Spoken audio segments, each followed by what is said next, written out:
이동관 방송통신위원장 후보자 인사청문회가 국회에서 열렸습니다. 야당은 이 후보자 아들의 학교 폭력과 MB 정권 당시 방송장악 의혹에 대한 공세를 이어갔고, 여당은 무분별한 의혹 제기라고 반박하며 편파적인 공영방송을 바로잡을 적임자라고 주장했습니다.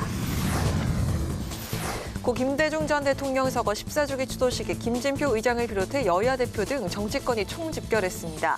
여야는 한 목소리로 김대중 정신의 계승을 다짐했습니다. 당정이 김영란법 개정을 통해 공직자 농축산물 선물가액을 현행 10만 원에서 15만 원으로 상향하는 안을 건의기에 제안했습니다. 명절엔 상한액을 30만 원까지 확대하기로 의견을 모았습니다. 여론의 심장을 저격하고 민심의 흐름을 날카롭게 꿰뚫어보는 여심저격. 호흡 피해 복구 때 순직한 최상병 사건의 수사 외압 논란에 대한 여야의 대치와 오늘 열린 이동관 방통위원장 후보자의 인사청문회에서 짚어봐야 할 주요 쟁점은 무엇인지 열띤 토론을 벌여봅니다.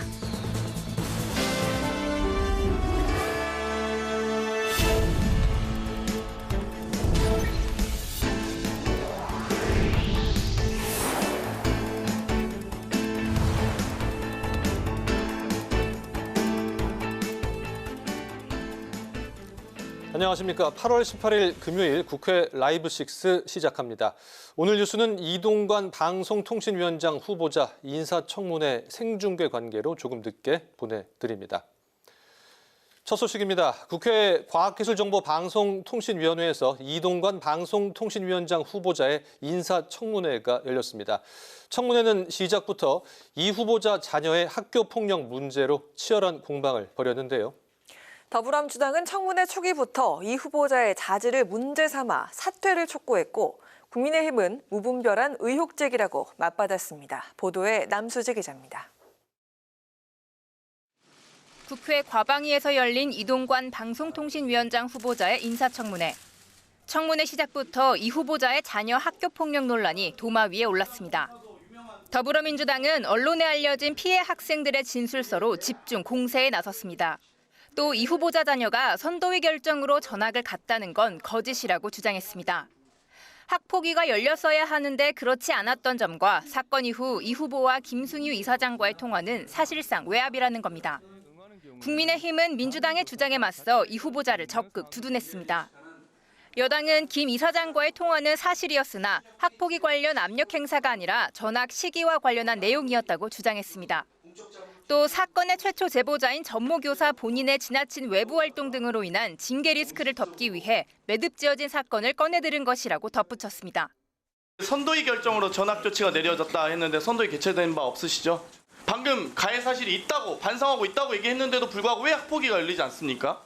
자신 개인의 신상 문제, 자신의 징계 리스크 때문에 이렇게 학교를 이렇게 엉망진창으로 만드느냐 하면서 탄원서를 제출하고 또 시위를 했습니다. 이 후보자는 학교 폭력이 없었다는 것은 아니라며 학폭 진술서의 신빙성을 문제 삼았습니다. 공식 진술서가 아니고 다른 학교 폭력 사례를 들은 것까지 함께 적은 진술서라는 겁니다. 이 학생들이 나중에 이걸 서명 날인을 하라 그랬더니 거부했습니다. 그러니까 이게 어떻게 말하자면 공식 진술서입니까? 이 후보자의 언론 장악 의혹도 주요 쟁점이 됐습니다. 야당은 이 후보자가 홍보수석일 당시 국정원으로부터 보고받거나 요청받은 문건이 30여 건이고 실제 실행이 확인된 것이 9건 정도라고 강조했습니다. 이에 여당은 이 후보자 흠집내기라고 민주당을 비판했습니다.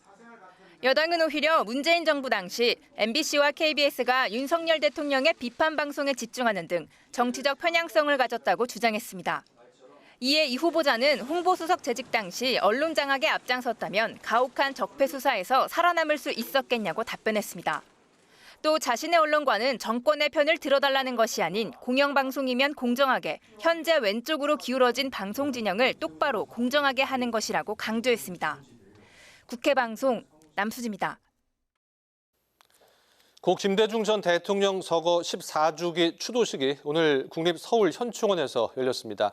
추도식에는 김진표 국회의장을 비롯해 여야 대표 등 정치권 인사들이 참석해 김 전 대통령의 통합 정신을 되새겼습니다. 김동희 기자입니다. 고 김대중 전 대통령 서거 14주기를 맞아 열린 추도식. 김진표 국회의장과 여야 대표를 포함한 참석자들은 DJ 정신을 되새겼습니다. 김 의장은 김 전 대통령을 추모하며 국민 통합 정신을 강조했습니다. 대통령님께 배운 그대로 간절한 마음으로 통합의 정치, 협력의 정치를 위해 온 힘을 다하겠습니다. 국민을 믿고 민주주의를 확신하며 미래를 준비하는 김대중식 정치를 하겠습니다. 김기현 국민의힘 대표는 김 전 대통령이 국민 통합을 위해 과감한 결단을 보이는 큰 정치를 했다고 말했습니다. 공과 사를 구별하는 모범을 보이시면서 국익과 국민 통합을 위해서는 과거의 어떠한 악연도 다 초월하는 결단도 보여주셨습니다. 저와 우리 국민의힘도 그 발자취를 잘 새기면서 큰 정치를 복원시켜 나가도록 노력하겠습니다.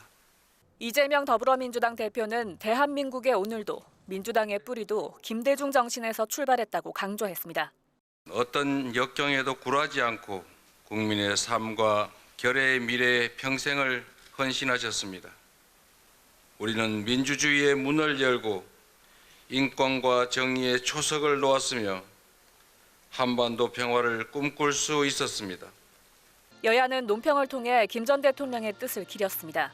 국민의힘은 수많은 고난 속에서도 화해와 용서, 화합과 통합의 정치를 몸소 실천했던 김 전 대통령을 추모한다며 DJ의 투쟁으로 이루어진 자유민주주의를 반드시 지키겠다고 밝혔습니다.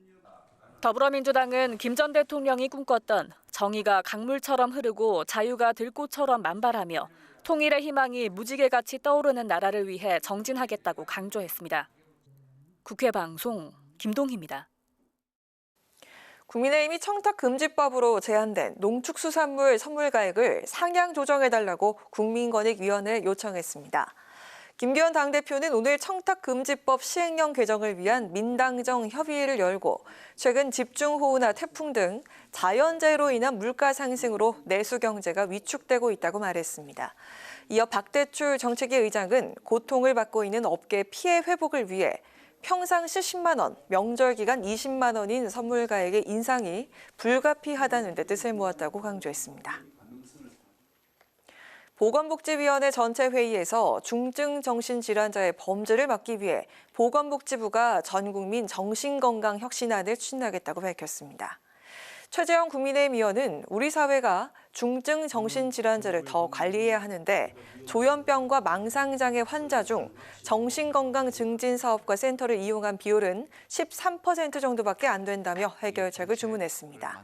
조규홍 보건복지부 장관은 정신건강관리와 서비스 인프라 등을 포함한 전국민 정신건강혁신 서비스 추진 방안을 조속히 발표하겠다고 답했습니다.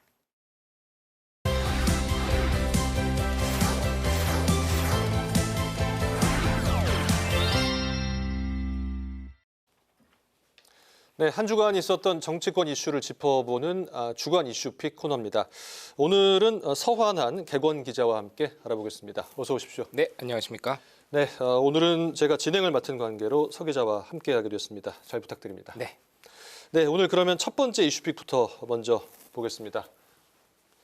네, 첫 번째 이슈픽, 민주당을 덮친 검찰 리스크입니다. 어제 이재명 대표 소환 조사를 받았죠. 네, 그리고 이제 구속영장 청구가 될 것이다, 뭐 안 될 것이다 이런 얘기들이 오가고 있는데 어떤 내용입니까? 네, 제가 어제 이 소환 조사를 받는 소식을 전해드리면서 이 8말 9초, 8월 말 9초에 구속영장이 청구될 것이다라는 얘기를 드렸는데요. 네. 오늘부터는 조금 더 9월 초로 무게가 실리고 있습니다.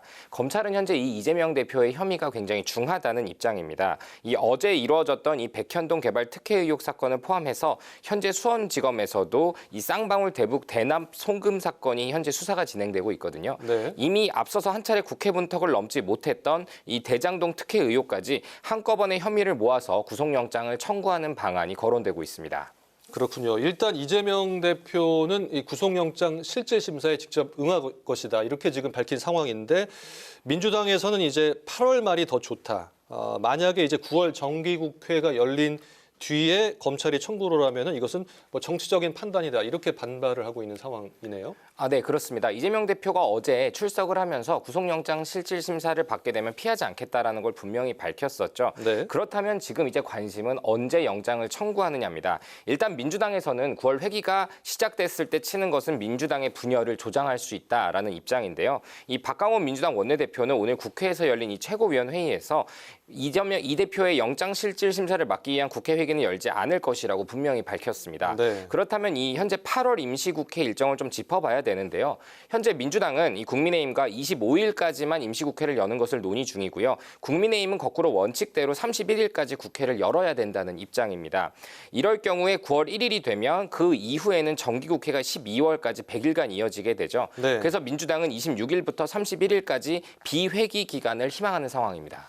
그렇군요. 이 9월에 정기국회가 시작이 되면 이제 체포동의안 표결을 거쳐야 되기 때문에 이 8월 말 9월 초라면 이제 뭐 짧은 그런 며칠 사이인데 그 사이에 이제 많은 어떤 진행 상황이 달라지겠어요? 네, 그렇습니다. 이 8월 말에 만일 영장이 청구되면 이재명 대표가 홀로 법원에 나가서 영장 실질 심사를 받으면 됩니다. 네. 하지만 9월 초가 되면요. 이 회기 중에 영장이 청구되는 거기 때문에 체포동의안이 무조건 국회를 거쳐야 되고요. 이는 헌법에 명시되어 있는 내용입니다. 네. 민주당은 이 과정에서 이 개파 간 분열이 생길 수 있다는 점을 현재 우려를 하고 있고요.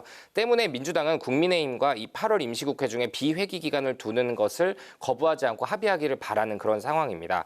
박 원내대표도 이재명 대표에 대한 사법 절차가 정당하고 신속하게 마무리되어야 된다고 강조했습니다. 네, 이 구속영장이 8월 말일지 9월 초에 청구가 될지 좀 이 점을 우리가 주목해 봐야 될 것 같고요.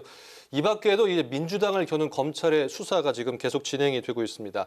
어제 이어 오늘도 민주당을 겨눈 압수수색이 지금 3건이나 이루어졌습니다. 네, 그렇습니다. 어제 이 대표가 검찰에 출석하기 직전부터 검찰이 이 대표의 대선 때 선대위 관계자들의 주거지를 압수수색했습니다. 네. 이미 구속 기소된 이 김용 전 부원장 재판에서 위증한 혐의를 받는 관계자의 혐의를 입증하겠다면서 담당 그 관계자의 주거지 등의 압수수색을 실시한 건데요. 네. 이 밖에도 어제 또 오전에 이 민주당 전당대회 돈봉투 살포 의혹과 관련해서 이 송영길 전 대표의 이 전직 비서 주거지에 대한 압수수색을 실시를 했고요. 오늘은 이 송 전 대표의 경선 캠프에 불법 정치 자금을 댄 것으로 의심을 받고 있는 이 기업 대표에 대한 압수수색도 실시를 했습니다. 네, 민주당 입장에서는 정치적인 수사다 이렇게 반발을 할 수밖에 없는 상황인데요. 이재명 대표 어제 13시간의 조사를 마치고 나와서 입장을 발표를 했는데 오늘은 다소 말을 아끼는 분위기였네요. 네, 그렇습니다. 어제 자정이 조금 넘어서 이 청사 밖으로 이재명 대표가 나왔을 때 이렇게 얘기를 했죠. 이 검찰이 목표를 정해놓고 사실과 사건을 꿰맞춰 간다는 생각을 버릴 수가 없었다라고 비판을 했습니다. 네. 하지만 오늘 이재명 대표는 국회에서 기자들의 질문에는 조금 말을 아꼈습니다. 이 검찰 조사 소회를 묻자 지금은 경제 위기가 심각합니다. 라면서 이런 정치 수사 조작 수사에 쏟을 에너지를 경제 위기 회복 또 민생 회복에 쏟아야 된다라고 강조를 했고요. 영장이 회기 때 청구되면 어떻게 대응할지 또 당론으로 이 체포동의안 가결을 정할 것인지 등의 질문엔 답하지 않고 경제 문제가 심각하니 관심을 가져달라고 당부를 했습니다. 네. 이 서영규 최고위원이 이 대표가 검찰에 다녀왔는데 억장이 무너진다. 대통령 후보로 경쟁을 했다는 것 때문에 이렇게까지 압박을 해야 되냐라면서 비판을 했는데요. 민주당에서도 이번 검찰 수사를 놓고 정치 수사라고 비판을 하는 목소리가 나오고 있습니다. 그렇군요. 첫 번째 이슈픽 민주당을 덮친 이 검찰 리스크 살펴봤습니다. 다음 두 번째 이슈픽으로 넘어가 보겠습니다. 함께 보시죠. 네, 여야 이동관 공방입니다. 이동관 방통위원장 후보자 청문회가 오늘 열렸는데 이 여야 공방이 시작부터 상당했어요. 네, 그렇습니다. 이미 이번 주 초부터 계속 치열할 것이다라는 걸 이미 전초전을 보여줬었는데요. 네. 시작부터 민주당은 이 미비했던 자료 제출 지점을 강하게 비판을 하고 나섰습니다. 민영배 민주당 의원은 이 자녀의 학폭 문제가 굉장히 중요한 이슈인데 2010년부터 고소고발을 남발했는데 관련 서류를 살펴보려 했는데 주지 않고 가족은 물론 자신의 자료도 개인정보 미동의로 제출이 안 되고 있다고 질타를 했습니다. 네. 또 자료뿐만 아니라 증인 채택도 여야 간 입장 차이 때문에 한 명도 채택되지가 못했죠. 그래서 오늘 민주당은 이 맹탕 청문회라는 지점을 거듭 비판을 했습니다. 이 과정에서 이 민영배 의원이 장제원 가방위원장에게 증인 채택과 자료 요구 등에 대한 적극적인 태도를 요구를 했는데 이에 대해서 장재현 위원장이 이건 민주당 간사에게 말해야 되는 부분이다라고 얘기를 하면서 약간의 언쟁이 발생하기도 했습니다. 그렇군요. 이 자료 제출 문제 그리고 증인 채택 문제로 이 민주당이 강하게 비판을 했는데 이 국민의힘에서는 이에 대해서 과한 자료 요구라고 맞서고 있는 상황입니다. 이동관 후보자는 이런 의혹들에 대해서 어떤 답변을 내놨나요? 네, 이 민주당 의원들이 미비한 자료 제출을 비판을 하자 여당 간사인 박성준 의원은 이 자료 요청이 무려 7천 건이 넘어서 감당이 불가능한 수준이었다면서 방어를 하며 이 한상혁 전 위원장과 비교를 하며 3배나 넘을 그 3배 수준의 많은 자료 요청이었다라고 반박을 했습니다. 네. 또 이 과거 이명박 정권 시절에 이 방송 등에 대한 언론 장악 시도도 사실 도마 위에 올랐는데요.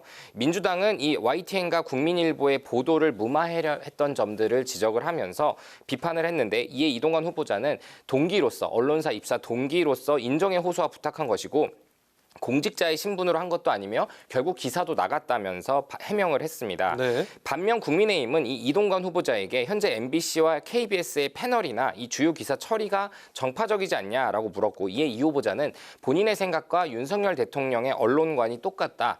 정권의 편을 들어달라는 게 아니라 공영방송이면 소비자인 시청자들에게 유익하고 올바른 것을 전달해달라고 하는 것이며 왼쪽으로 기운 이 방송 지형을 오른쪽으로 기울게 하는 게 아니라 평평하게 만들겠다는 이 입장도 밝혔습니다. 그렇군요. 이 이동관 후보자의 답변은 이제 이런 내용인데 민주당은 이런 일련의 조치들이 언론 장악을 위한 시도라고 지금 비판을 하고 있습니다.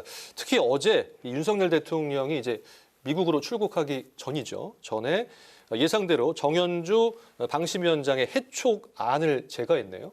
네, 그렇습니다. 윤 대통령이 출국하기 직전에 이 정연주 방심위원장과 이광복 부위원장의 해촉안을 보고받고 이를 제거를 했죠. 네. 이 정 위원장은 지난 2021년 7월에 문재인 대통령에 의해서 방심위 위원으로 임명됐다가 위원장으로 호선이 됐습니다. 그리고 법률상 남아있는 임기는 내년 7월까지였는데요. 하지만 이 방통위는 국고보조금 집행 과정에서 정 위원장이 출퇴근 시간을 지키지 않고 업무 추진비도 과다하게 사용했다고 경고를 했고요. 네. 그리고 오늘 해촉안이 제거가 난 겁니다. 이에 민주당은 이 해촉을 놓고 언론 장악 DNA가 노골화되고 있다라고 비판을 했고요. 민주당의 이 언론자유특별위원회는 마음에 들지 않는 언론 보도를 심의하지 않는다는 이유로 이 해촉을 자행한 것이라고 비판을 하며 이 정권 출범 내내 정치적 외압을 가하더니 윤 대통령이 속전속결로 해촉했다라면서 강하게 비판했습니다. 네, 두 번째 이슈픽 살펴봤는데 이 여야가 오늘 청문회는 물론 이 언론 정상화를 놓고 전방위적으로 충돌이 계속될 것 같습니다. 세 번째 이슈픽을 이제 함께 보도록 하겠습니다. 네, 세 번째 이슈픽 잼버리 파행 남 탓입니다. 이 잼버리가 끝나고 이제 본격적으로 검증이 시작되지 않았습니까? 이 잼버리 대회 파행을 놓고 여야 간 충돌이 지금 상당합니다. 네, 그렇습니다. 제가 세 번째 키워드로 뽑은 이 잼버리 파행 사실 이번 주를 국회에서 가장 주요 키워드이기도 했죠. 네. 국민의힘의 입장을 간단히 정리하면 이 결국 주요 책임은 김관영 전북도지사와 전북도청에 있다는 겁니다. 또 문재인 정부 당시의 준비 과정도 소홀했다는 것이고요. 반면 민주당은 여가부와 행안부 장관 등 이 공동 조직위원장이었던 이 정부 부처들의 책임이 크다고 서로 남탓을 하는 상황입니다. 그렇군요. 국민의힘은 전 정부와 그리고 김관영 도지사의 책임이다. 그리고 민주당은 이 여가부와 행안부 장관 등 현재 이 정부 부처들의 책임이 크다는 것인데 이 어제 행안위가 어제였죠. 30분 만에 산회가 됐습니다. 이 여야의 입장 차이가 상당히 큰 것 같습니다. 네, 그렇습니다. 어제 국회 이 행안위의 전체 회의가 국민의힘에서는 대회 집행위원장이었던 김관영 지사를 출석시켜야 한다. 출석해서 김 지사와 전북도의 책임을 물을 것이다가 계획이었는데 야당의 반대로 결국 불발이 됐습니다. 네. 그러자 김 지사는 물론이고 이상민 장관 또 국민의힘 의원들까지 불참을 하면서 30분 만에 산회가 됐죠. 김 지사는 그보다 앞선 이 14일 기자회견에서 상하수도 또 하수 처리시설, 주차장, 간이펌프장 등 이 문제가 됐던 부분들에 대한 일 대부분이 조직위가 중심이 돼서 계약과 사후 관리를 했던 부분이라면서 조직위의 책임론을 제기를 했습니다. 네. 이에 대해서 권성동 국민의힘 의원은 이 김관영 전북도지사가 이 면피성 기자회견을 통해서 이 잼버리 조직위의 책임론을 거론하고 있다고 비판을 했고요. 이런 분위기처럼 이 여야 간의 잼버리 책임론은 한동안 계속될 수밖에 없을 것 같습니다. 그렇군요. 그리고 다른 상임위에서도 지금 파행되는 모습들이 있지 않았습니까? 지금 어떤 내용들인가요? 네, 어제 국방위에서 파행이 좀 있었죠. 이 네. 더불어민주당은 고 최상병 사건 조사를 하면서 대통령실에 개입이 있었다는 의혹을 지속적으로 제기하고 있습니다. 어제 민주당이 단독으로 이를 문제 제기하기 위해서 전체 회의도 소집을 했지만 국민의힘은 21일 예정됐던 것에만 응하겠다면서 모두 불참을 했죠. 네. 민주당은 이에 이 여당 의원들의 불참을 규탄하면서 이종석 국방부 장관 등 군 관계자들의 출석을 전제로 한 오후 전체 회의도 요구했지만 국민의힘 소속이었던 이 한기호 상임위원장이 이를 받아들이지 않았습니다. 이에 민주당은 이 국방위와 행안위의 파행 책임은 정부와 여당에 있다고 얘기를 하면서 이 1특검 4국조를 조속히 추진하겠다고 재차 강조하는 상황입니다. 그렇군요. 이 8월 임시국회도 지금 계속 험로가 이어지고 있는데요. 지금 민주당이 주장하는 1특검 4국조 과연 추진 방향대로 지금 이뤄질 수가 있을까요? 어떻습니까? 네, 이 1특검 4국조, 일단 1특검은 이 해병대 고 최상병의 사망 사건 대통령실 개입 의혹을 특검한다는 것이고요. 네. 나머지 4국조는 서울 양평 고속도로 특혜 의혹, 방송 장악 논란, 또 오송 지하차도 참사 침수 사고, 또 이 잼버리 파행에 대해서 국정조사를 하겠다는 게 민주당의 주장입니다.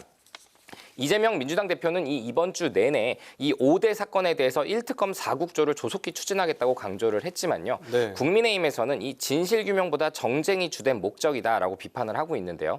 오늘 윤재욱 국민의힘 원내대표는 이 1특검 4국조 추진에 대해서 이재명 방탄용이라고 규정을 하면서 그보다 더 급한 것은 이재명 대표 관련된 5수사 3재판이라고 맞서 응수를 했습니다. 네. 진행 중인 재판과 검찰 수사에 먼저 응하다라고 비판을 한 건데요.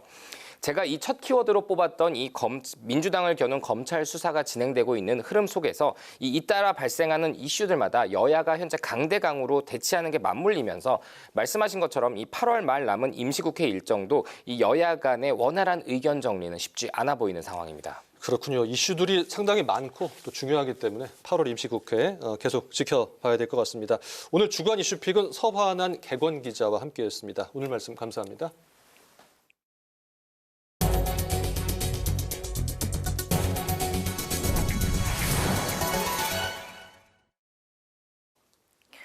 여야가 오늘 수해대책 TF 4차 회의를 열고 수해 예방과 피해 지원을 위한 법안 12건을 합의 처리하기로 했습니다. 합의된 법안은 반지하 신축을 원칙적으로 제한하는 내용의 건축법 개정안과 기후 예측을 골자로 하는 기후변화 감시법 등으로 여야는 늦어도 9월 첫 번째 본회의까지는 통과시킨다는 방침입니다. 다만 재해대책법 등을 심사 중인 행정안전위원회 소관 법안들은 여야 합의가 되지 않아 9월 정기국회 때 논의를 이어가기로 했습니다. 용인시장 시절 부동산 개발업체 인허가 편의를 제공하고 뇌물을 챙긴 혐의로 기소된 국민의힘 정찬민 의원의 징역형이 확정됐습니다. 대법원 1부는 오늘 정 의원에게 징역 7년과 벌금 5억 원을 선고한 원심 판결을 확정했습니다. 금고형 이상의 형벌을 받은 국회의원의 피선거권은 박탈된다는 국회법과 공직선거법에 따라 정 의원은 의원직을 잃게 됐습니다. 생체정보의 안전한 활용을 위해 생체정보 관련 사항을 법률에 명확하게 규정해야 한다는 의견이 제기됐습니다. 국회 입법조사처는 이슈와 논점 보고서를 통해 생체정보 활용이 급증하면서 개인의 자유와 권리 침해에 대한 우려가 높아지고 있지만 우리나라는 법적 기반이 미흡하다며 명확한 법률의 필요성을 강조했습니다. 입법조사처는 생체정보 관련 개인정보 보호법을 개정하거나 생체정보에 대한 별도의 법률을 제정해야 한다고 강조했습니다.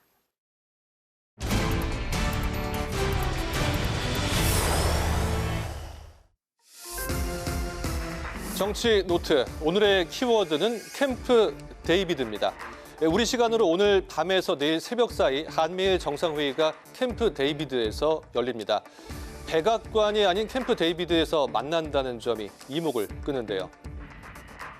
삼국 정상은 한미일 정상회의 개최만을 위해 캠프 데이비드에 모여 역대 가장 오랜 시간을 함께 보내게 될 것입니다.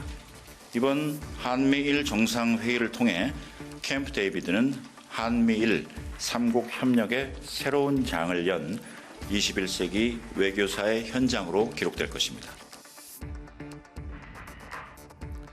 워싱턴 북서쪽으로 약 100km가량 떨어진 이 백악관에서 헬기로 30분 정도 걸리는 곳에 위치한 캠프 데이비드는 1942년 루즈벨트 대통령이 워싱턴의 여름 더위를 피하기 위한 별장으로 설립됐습니다. 제임스 힐튼의 소설 잃어버린 지평선에 나오는 이상향인 샹그릴라라는 이름에서 1953년 아이젠하워 대통령이 아버지와 손자의 이름을 따 캠프 데이비드라고 개명했는데요.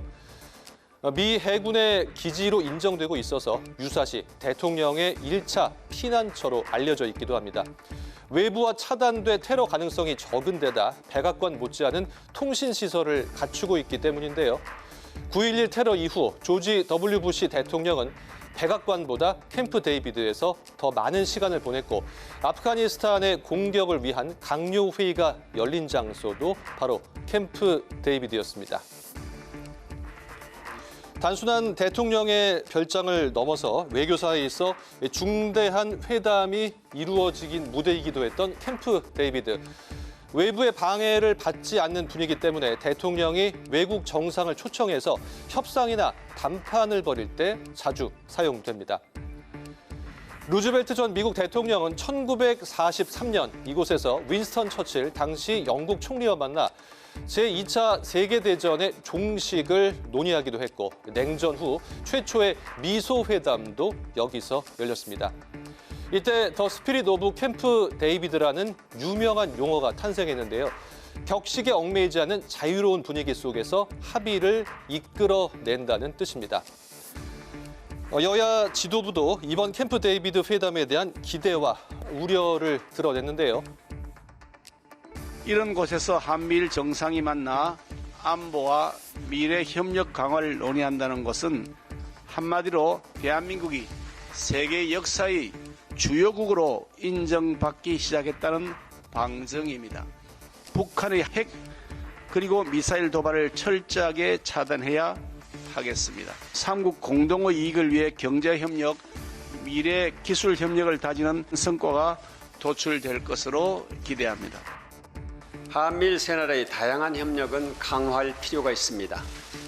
하지만 군사협력은 여러 측면에서 얻는 것보다 잃는 것이 많고 기대보다 우려가 더 크다는 점을 무겁게 인식하기 바랍니다. 무엇보다 후쿠시마 핵물질 오염수의 위험성과 우리 국민의 반대를 국제사회에 알릴 수 있는 절호의 기회가 될 수 있습니다. 우리나라 정상이 캠프 데이비드를 방문하는 건 2008년 이명박 대통령 이후 15년 만인데요.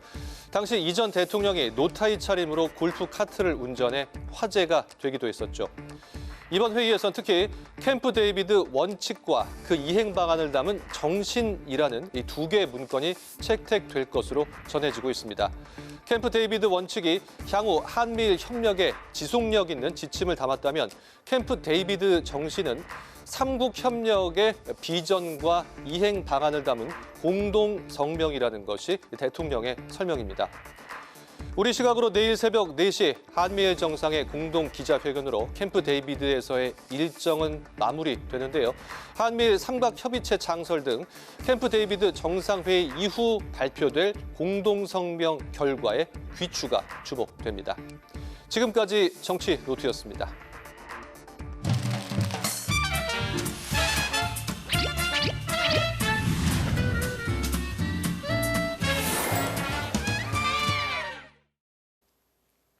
정치권 이슈와 정책 분석을 통해 여론의 심장을 저격하고 민심의 흐름을 날카롭게 꿰뚫어봅니다. 여심저격, 최수지 국민의힘 서울시 의원, 안규령 민주당 상근 부대변인 나오셨습니다. 반갑습니다. 네, 어서 오세요. 안녕하세요. 네, 자 오늘 국회에서 이동관 방송통신위원장 후보자 인사청문회가 열렸습니다. 주요 쟁점은 방송장악 의혹과 자녀의 학교폭력 논란 그리고 재산 증식 의혹인데요. 자 먼저 청문회 영상 보고 자세한 이야기 나눠보겠습니다. 폭력 사실을 인정하시나요?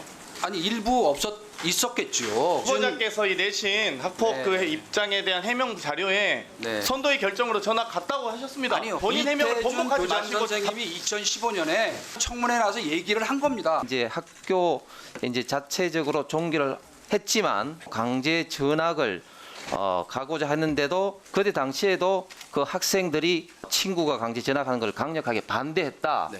전학을 반대한 건 사실입니다. 2번이나 담임 선생님과 교장 선생님을 찾아와서 이거 우리가 원하는 바가 아니다. 공영방송인 MBC와 KBS의 공공성과 공정성을 무시한 채 정치적 편성을 가지고 보도하고 있는데 왼쪽으로 기울어 있는 방송 지형을 오른쪽으로 기울게 하겠다는 게 아닙니다. 똑바로 평평한 곳에서 공정하게 하는 것이 편파방송 실태 및 고려사항이라는 문건인데요. 위에 보시면 홍보수석 요청 자료라고 적혀 있습니다. 글쎄, 이거는 뭐 모니터 보고서 수준의 것이 아닌가요? 네, 이렇게 영상을 보고 왔는데요. 우선 민주당 의원들은 이 후보자 아들의 학교폭력 의혹을 정조준했습니다. 특히 그 선도위원회 결정으로 전학을 갔다는 해명은 거짓이며 외압으로 학폭위조차 열리지 않았다 이렇게 주장을 했고요. 반면에 국민의힘은 이 후보자 아들과 피해 학생은 이미 화해를 했고 전학마저 반대를 했으며 기존 피해 학생 진술서도 서명조차 없어서 이게 효력이 없다 이렇게 반박을 했습니다. 자, 이 후보 자녀 학폭위 논란 어떻게 보셨는지 먼저 들어보겠습니다. 안 대변인.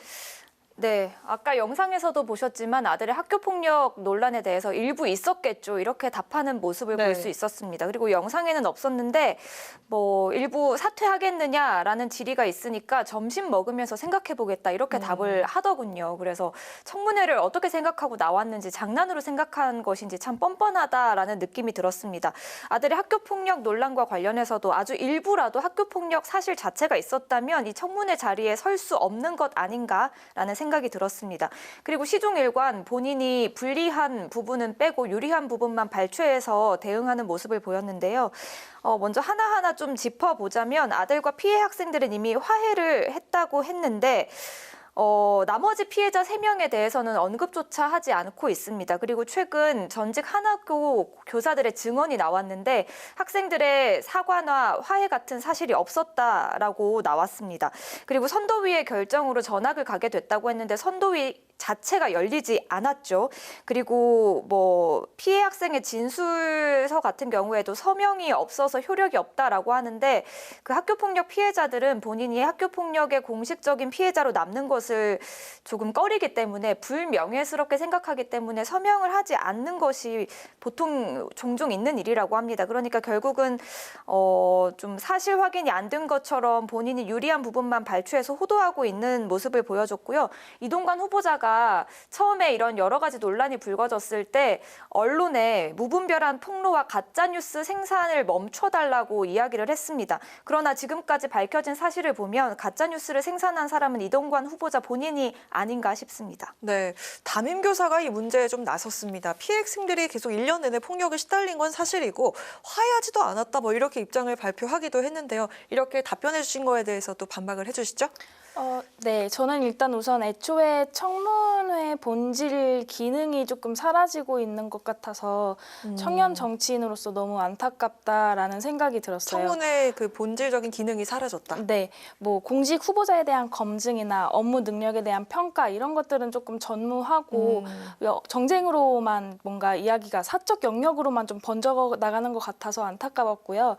일단 전 정부부터 형식적인 이 인사청문회를 열지만 사실은 이 청문 결과 보고서도 채택이 되지 않은 상태에서 야당은 이걸 계속 문제 삼고 대통령은 또 임명을 강행하고 이런 것들이 계속 반복되는 모습을 보다 보니까 조금 국민들도 많이 피로감을 느끼실 것 같다. 또 청년 정치인으로 어떻게 하면 이런 정쟁의 자리로만 이루어지는 게 아니라 인사청문회가 조금 더 옳은 방향으로 흘러갈 수 있을지 고민을 해봐야 될 것 같다라는 생각이 들었고요. 일단 내부 고발자를 자처한 전모 교사 같은 경우에는 근무 시간에 무단으로 나가서 외부 강연을 했고 또 학교에서 이거에 대한 징계가 조금 예상이 되는 상황이었다고 합니다. 그래서 이 징계가 추진되는 방향으로 보이자 문제를 제기한 게 아니냐라는 보도도 나오고 있고요. 뭐 쌍방 간의 다툼이다 아니면은 하나고에서 교육부 지친 대로 뭐 선도위나 학폭위 없이 학교 자체에서 종결을 했다 이런 이야기가 계속 청문회에서 나왔었는데 어찌 되었건 이 학교 폭력에 관한 비판은 이동관 후보자가 좀 겸허하게 받아들여야 되는 게 아닌가 이런 생각이 들었습니다. 네, 겸허하게 받아들여야 되는데 뻔뻔하게 받아치는 모습을 보였죠. 그리고 그 교사들에 대한 그 이야기는 전형적으로 메시지를 공격하지 못하니까 메신저를 공격하는 모습으로 보이고요. 이 아들의 학교 폭력 문제는 공직 후보자를 검증하는 데 있어서 전혀 동떨어진 문제가 아닙니다. 이동관 후보자의 이런 면면들을 보면 아들의 문제를 해결하기 위해서 본인의 권력을 동원한 사람이잖아요. 그러면 앞으로 본인의 입맛에 맞는 언론 환경을 만들기 위해서 본인의 권력을 충분히 동원할 수 있는 사람이라는 생각이 들 수 있죠. 네, 그저 사적인 영역을 파고드는 것만은 아니다라고 말씀하셨는데요. 네, 뭐 지금 안기령 부대변인께서 인력을 동원해가지고 입막음을 했다라고 이야기를 하셨는데 그건 아니고 그 하나고 그때 은행 이사장이랑 좀 지인이어가지고 어떻게 된 상황이냐라고 전화를 해서 물어본 거라고 아까 인사청문회에서 말씀하시더라고요. 아무리 지인이어도 아들의 문제가 생겼을 때 담임 선생님에게 전화를 먼저 하겠죠. 사실 담임 선생님에게 이렇게 바로 민원 거는 문제 때문에 최근 많이 논란이 되고 있잖아요.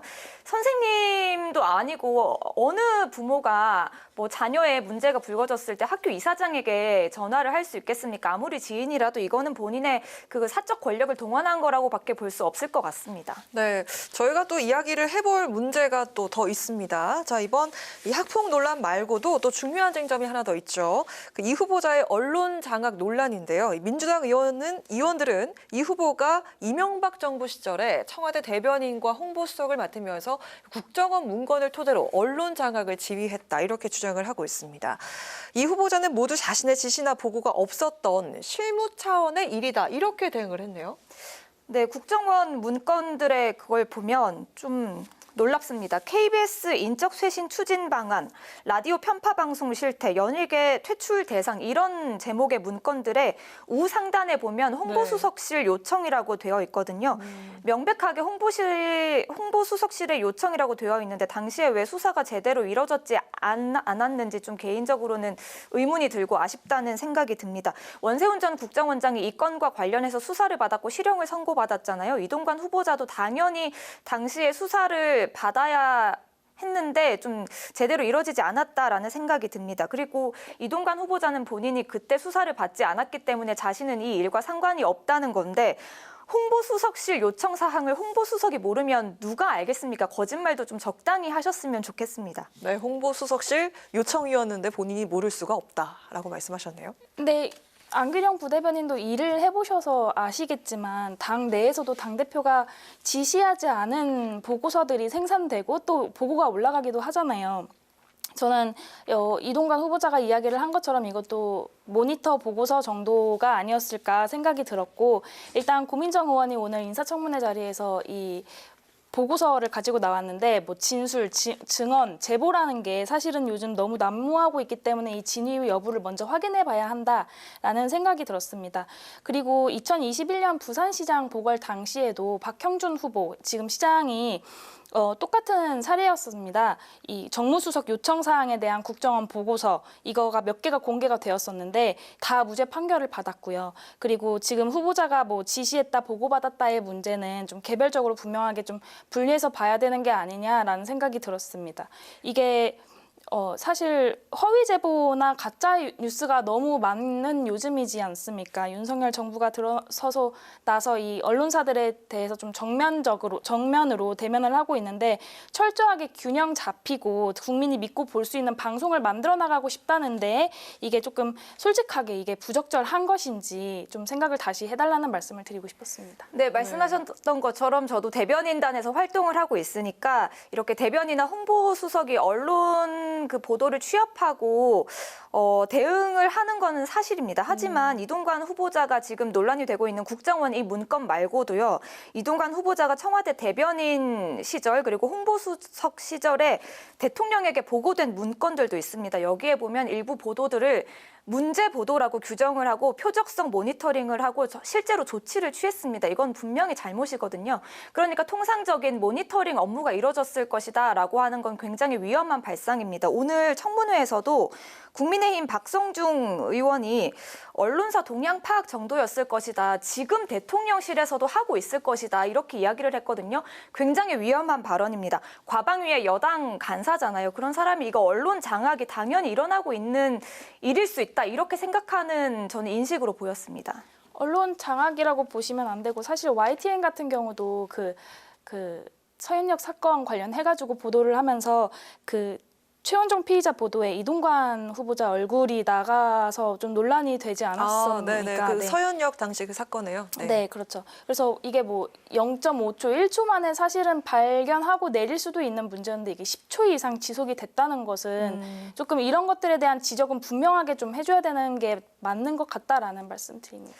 그건 방송사의 실수였고 방송사도 나중에 사과를 하고 바로 잡은 문제였습니다. 하지만 정부를 비판하는 보도를 문제 보도라고 규정을 하고 관리를 하는 건 다른 차원의 일이죠. 네, 자, 이 문제는 여기까지 짚어보고요. 또 저희가 또 하나 다뤄볼 것은 그 논란이 되고 있는 재산 증식 의혹입니다. 자, 이 후보는 51억 원 가량의 재산을 신고를 했는데요. 그 이명박 정부 때 근무했던 당시가 2008년에서 9년 정도입니다. 그 시기 근무했던 시절보다 지금 3배 이상 늘어났으니까 한 14년에서 15년 동안 재산이 3배가 늘었다. 이렇게 정리해 볼 수 있을 텐데 강남 아파트 종부세 문제와 재건축 아파트 지분 쪼개기 증여 논란 등이 있습니다. 자, 안 대변인 어떻게 보면 좋을까요? 네, 청와대 대변인과 홍보수석으로 일을 하면서 부동산 정책에 영향을 미칠 수 있을 때 재건축 아파트 지분을 쪼개서 아내에게 일부 증여를 하고 아내와 본인이 재건축 조합 활동을 아주 적극적으로 했단 말이에요. 이거는 그리고 또 본인이 대변인과 홍보수석 시절에 부동산 규제 완화를 주장을 했습니다. 그러면 누가 봐도 이해 충돌일 수 있겠죠. 저희가 지금 여러 가지 뭐 아들의 학교 폭력 논란, 그다음에 이명박 정부 당시에 언론 장악 논란, 재산 증식 논란 이런 걸 다루고 있는데 이걸 보면 자신의 출세와 자녀의 입시 그리고 가족의 부를 위해서 온갖 나쁜 짓은 다 저지른 사람으로 보입니다. 네. 근데 재산 증식 같은 경우에는 저희가 다 너무 저명하게 잘 아는 사실이잖아요. 부동산 정책이 정부들을 거쳐오면서 몇 번이고 실패를 했고 또 그래서 아파트 집값이 그동안 너무 많이 올랐습니다. 그만큼 계속해서 이 값이 천정부지로 조금 올랐다는 걸 모두가 피부로 느꼈으면서 좀 우기기식 언급이 되고 있는 게 아닌가 이런 생각이 들었습니다. 아파트 값이 올랐지만 중간에 세금을 제대로 내지 않고 그리고 실거주 목적이었다라고 해명을 했지만 알고 보니까 실제로 거주하지 않은 정황이 분명하고 그런 것들이 문제가 되고 있는 거죠. 네. 딸 같은 경우에는 뭐 지금 유학생 신분이었기 때문에 세법 전문가들이 얘기하면 뭐 예외 조항으로 조금 나와서 따르게 볼 수 있다. 좀 종합적으로 판단해야 한다. 이런 이야기도 나오고 있는 걸로 알고 있습니다. 네, 알겠습니다. 자, 이 주제에 대한 이야기는 여기서 마무리하도록 하고요. 자, 이번에는 구명조끼조차 착용하지 않은 채 수색에 나섰다가 급류에 휩쓸려서 숨진 고 최상병 사망 사건에 대해서 심도 깊은 토론을 이어가 보도록 하겠습니다. 숨진 원인을 밝히기 위한 수사가 외압과 항명 논란으로 번지고 있는데요. 최상병 사건을 두고 특검까지 가야 한다는 야당과 정치 공세다라는 여당의 주장이 팽팽하게 맞서고 있는 상황입니다. 자, 먼저 그 안 대변인께 질문 드리도록 하겠습니다. 우선 그 국회 법제사법위원회가 21일 다음 주 월요일 고 최상병 사건에 대한 현안 질의를 실시할 텐데 이날 그 국방부 차관도 참석을 할 것으로 보이네요. 이날 전체 회의에서 좀 다뤄졌으면 좋겠다는 핵심 쟁점 무엇입니까? 네, 최수근 상병 사건은 인재죠. 문제가 되고 있는 지금 임성근 사단장을 비롯해서 해병대 지휘부가 최수근 상병을 비롯한 그 병사들에게 구명조끼도 입히지 않고 수중 수색 작업을 시켰습니다. 그래서 군은 엄중하고 철저하게 수사를 하겠다고 했고 윤석열 대통령도 엄중한 수사를 지시했죠. 그래서 해병대 수사단이 수사를 했고 이 사단장의 혐의를 적시해서 국방부 장관에게 보고를 했고 결재까지 받았습니다. 그런데 그 결재받은 수사 결과가 하루 만에 이제 경찰에 넘겨지는 게 보류가 됐습니다. 이 과정에서 국방부 차관과 국방부 법무관리관 간의 논의가 있었다라는 의혹이 있고요. 또 장관 결재가 끝났는데 이 수사 기록을 대통령실에서 보고 싶어 한다라는 요구가 있었다는 지금 이야기도 제기된 상태입니다. 네. 그렇기 때문에 누가 봐도 대통령실을 비롯한 윗선의 개입이 있었을 수밖에 없다라고 보이고요. 그러니까 국방부 장관의 공식 결재가 끝난 뒤에 이렇게 바로 보류가 되는 게 적법했는지 그리고 해병대 수사단의 수사 결과를 뒤집으려는 윗선의 지시가 있었던 것은 아닌지 좀 명명백백하게 밝혀져야 될 것 같습니다. 네, 외압에 대해서 이야기를 하시는 것 같은데 앞서 그 민주당은 최상병 순직 사건 진상규명을 위한 그 TF를 발족하면서 외압 의혹을 정말 강하게 제기를 했었습니다. 대통령실은 그 수사 외압설에 이건 가짜뉴스다 이렇게 대응을 하기도 했었는데 민주당이 이렇게 제기를 한 그 외압 의혹에 대해서 어떻게 생각하십니까? 이 부분은 일단 실질적으로 국회에서 전체 회의가 열릴 예정이고 진상 규명을 조금 제대로 할 수 있는 방향으로 만들어 놓는 게 먼저 우선적으로 이루어져야 된다고 생각을 합니다. 그리고 논란 도마 위에 계속해서 올려지고 있는데 이게 유가족이나 이 진실을 진짜로 알고자 하는 분들이 원하는 방향일까라는 생각도 들어서 저는 좀 사실 이 대한민국의 한 젊은 청년이 목숨을 잃은 지 한 달이나 되어가고 있는 사건이지 않습니까? 그래서 수사도 진척되고 또 동시에 전체 회의도 열고 개인적으로 저는 필요하다면 국정조사까지 같이 가야 한다 이렇게 생각한다고 말씀드리고 싶습니다. 네, 여기서 짚어볼 문제는요. 그 국방부는 그 박정훈 전 수사단장이 조사 결과를 경찰청에 넘기지 말라는 이 지시를 어기고 사건을 이첩했다는 이유로 보직해임을 했습니다. 그리고 집단 항명 수괴 혐의로 입건을 했는데 이후에 그 공모자를 밝히지 않고 항명으로 혐의를 낮추자 군 검찰이 사건 파악 전 혐의부터 적용한 게 아니냐 이런 지적이 나왔습니다. 네, 말씀하신 것처럼 국방부가 그 집단으로 항명했다는 혐의를 적용하면서 정작 그 집단, 공모자들이 누구인지는 특정하지 않았거든요. 그러니까 처음부터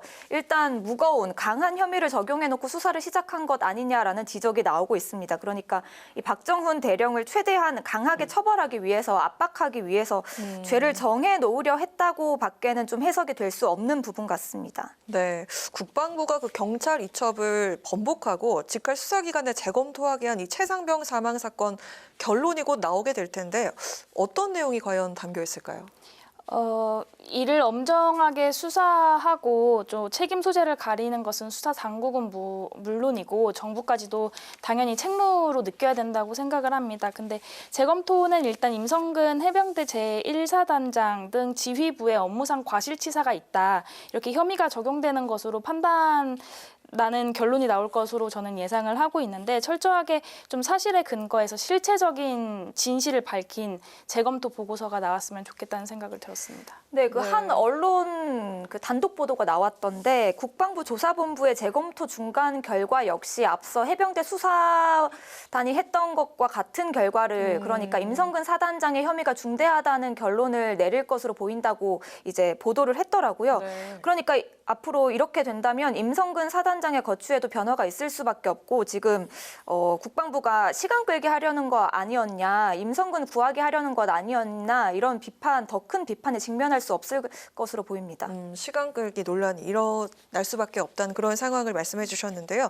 국방부는 조사본부 재검토가 완전히 그 마무리가 되는 대로 경찰에 사건을 보낼 예정입니다. 이번 그 결론에 좀 의문을 제기할 부분이 또 있는지 궁금하고요. 또 경찰 조사에서 좀 더 주의 깊게 따져봐야 할 거 어떤 게 있을까요?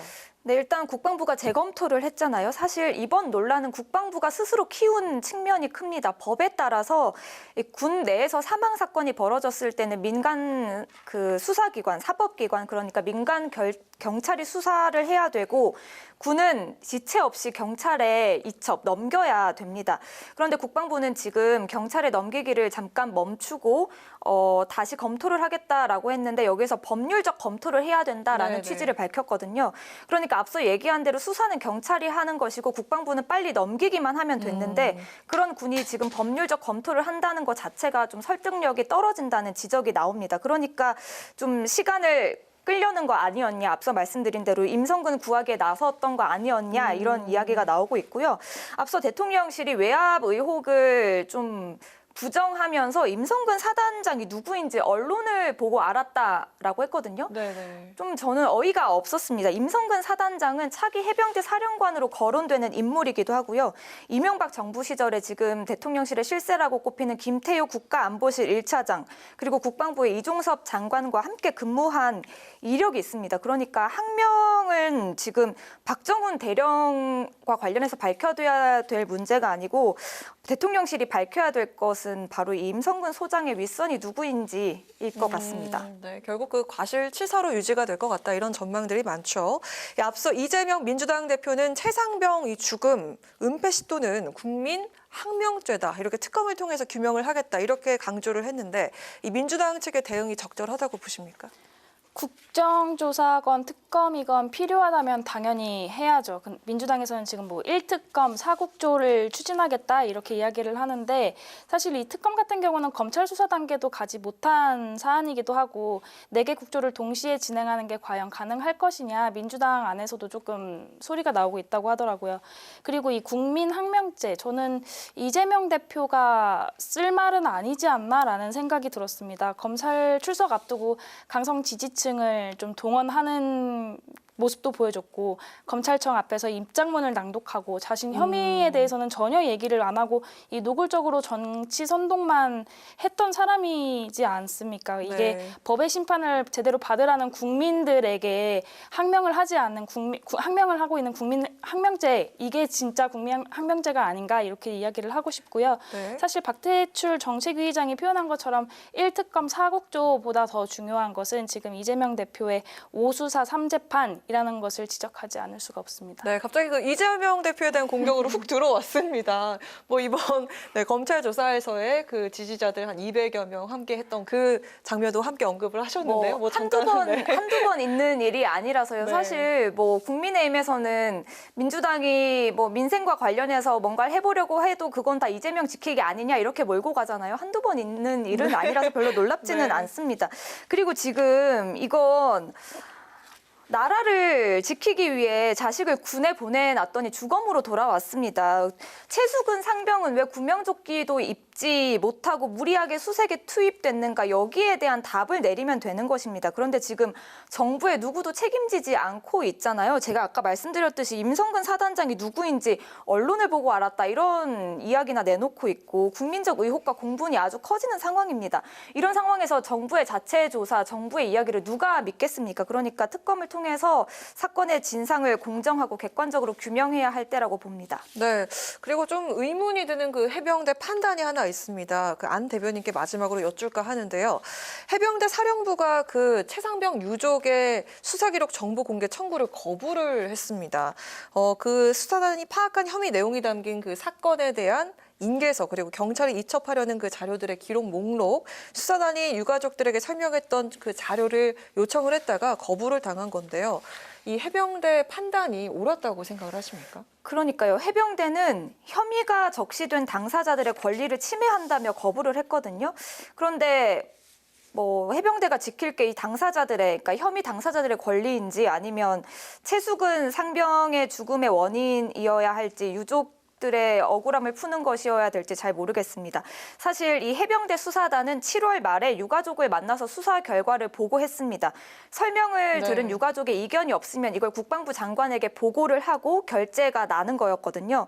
그래서 보고를 하고 결재가 났던 것이었는데 이게 갑자기 국방부 장관의 결재까지 떨어진 게 갑자기 경찰 이첩이 보류가 된 것입니다. 이유가 뭐였을까요? 그러니까요. 그러니까 이 유족들은 얼마나 답답하겠습니까? 그러니까 직접 보여달라고 하는 건데 어쨌든 그 해병대가 거부했다고 하니까 저도 좀 의문이 드는 부분입니다. 네, 이 최상병의 참 고귀한 희생이 헛되지 않도록 철저한 수사와 유족의 마음을 어루만지는 마무리가 필요해 보입니다.